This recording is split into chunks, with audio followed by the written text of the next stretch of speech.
In this video I will talk about crystallographic points, directions and planes. When dealing with crystalline materials, it often becomes necessary to specify a particular point within a unit cell, a crystallographic direction, or some crystallographic plane of atoms.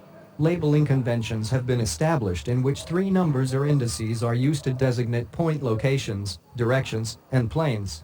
The basis for determining index values is the unit cell, with a right-handed coordinate system consisting of three x, y, and z axes situated at one of the corners and coinciding with the unit cell edges, as shown in this figure. Let's see the point coordinates first. The position of any point located within a unit cell may be specified in terms of its coordinates as fractional multiples of the unit cell edge lengths, i.e., in terms of a, b, and c. In this figure 4.2 illustrating, consider the unit cell in the point P. We specify the position of P in terms of the generalized coordinates. The manner in which the Q, R, and S coordinates at point P within the unit cell are determined. The Q coordinate, which is a fraction, corresponds to the distance cut along the x-axis, whereof is the unit cell edge length. The respective R and S coordinates for the y and z axes are determined similarly. If you understand that, let's to see about crystallographic directions. A crystallographic direction is defined as a line between 2 points, or a vector. The following steps are used to determine the three directional indices. A vector of convenient length is positioned such that it passes through the origin of the coordinate system.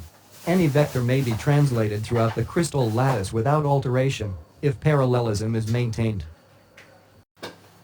The length of the vector projection on each of the three axes is determined. These are measured in terms of the unit cell dimensions, A, B, and C.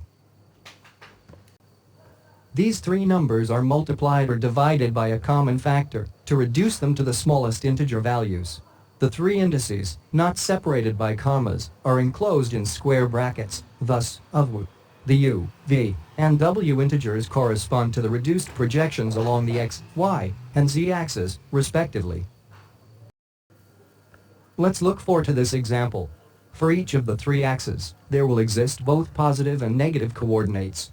Thus negative indices are also possible, which are represented by a bar over the appropriate index. For example, the 1, -1, 1 dot direction would have a component in the -y direction.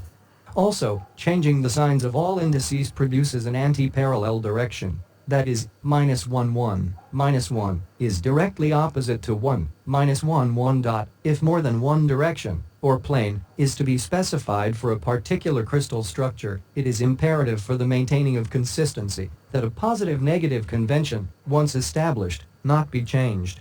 The 1, 0, 0, 1, 1, 0, and 1, 1, 1 directions are common ones. They are drawn in the unit cell shown in this figure. For some crystal structures, several non-parallel directions with different indices are crystallographically equivalent. This means that the spacing of atoms along each direction is the same.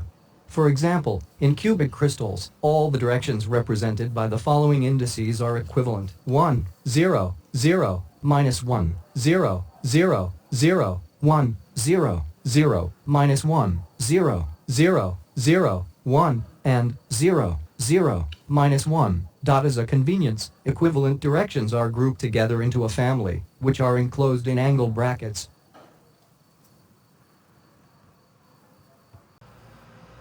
For more videos, please subscribe my channel, like it, and share it to all who want to learn materials engineering. In my channel I will give you the easy way for learn correctly and fast materials engineering more than any way. Your subscribe is my motivation. I am Sultan Hakim. See you later in next video.